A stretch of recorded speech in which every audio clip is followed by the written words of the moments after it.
Hey, thank you all so much for coming. Thanks to my parents and step-parents who provided this. Mom, Charlie, Dad, Mimi, thank you so much. Thank you to Tony and Lavina. And thank you to everybody who's coming. I'm excited to hear this open mic as somebody who teaches creative writing and poetry. I could never think of a time when an open mic went wrong. Ever disappointed. Bethany, I'll just say briefly, Bethany Baxter is the greatest thing that's ever happened to me.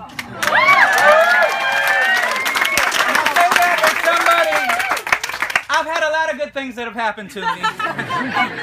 And I just wanted to first briefly introduce my my groomsmen, just so you can see who they are. One of my favorite people in the world from Fairmont, West Virginia is Michelle Miller.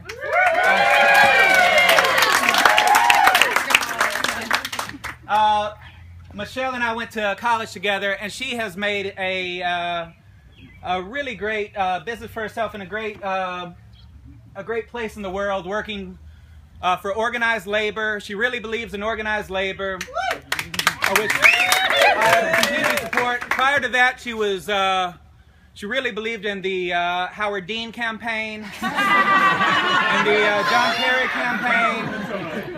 I think that, when she tells me, like, I really believe in you and Bethany, I'm like, slow down.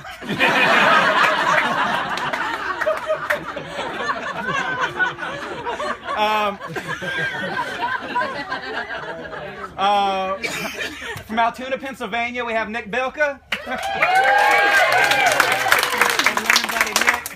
Occasional softball MVP. Nick is a writer for the Washington Wizards, amongst other things. So believing in the Washington Wizards, I kind of believe a little more in the Howard Dean campaign. But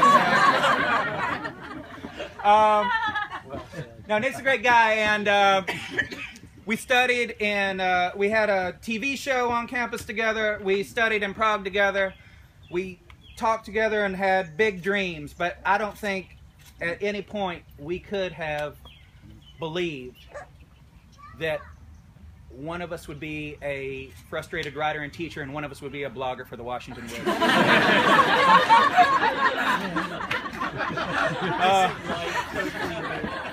So along with Nick is Steve Lanning. Steve gets the Long Distance Award coming from Portland, Oregon.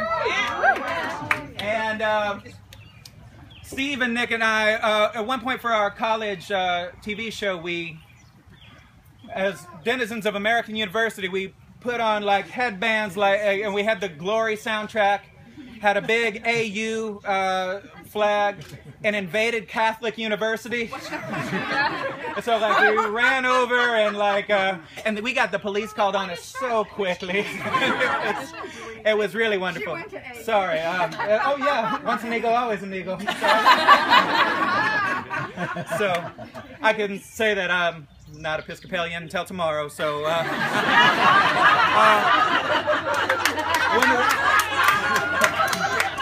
one of the great Steve stories is he was working at the library, and I got a call from one of the librarians that said, "Mr. Davis, you have some fines on your account." And I said, "Well, yeah, I know. I have some overdue books." He said, "No, sir, you have fines on your account.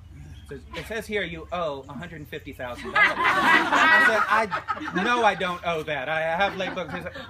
He said, "It says here that you have been stealing computers and eating copy center cards." Somebody has been making a joke from you, Mr. Davis. Do you have any possible idea of who it could be? I said, "No, I don't know who it is." You're welcome, Steve. Let's see, beyond that we have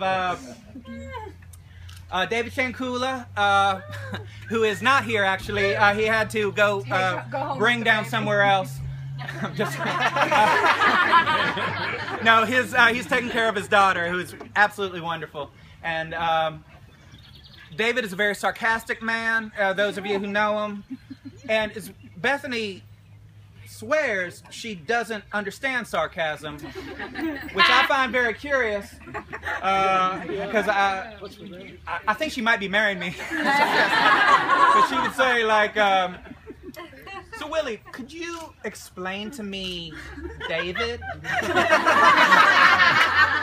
was like, well, I can't do that really. He's like, no, just like how he is. I'm like, well, no, that's the same thing. And so we were going up to David's wedding in Michigan, and we were almost all the way there. We were with Leandra and some other friends, and said, so do you think that David is getting married as a joke?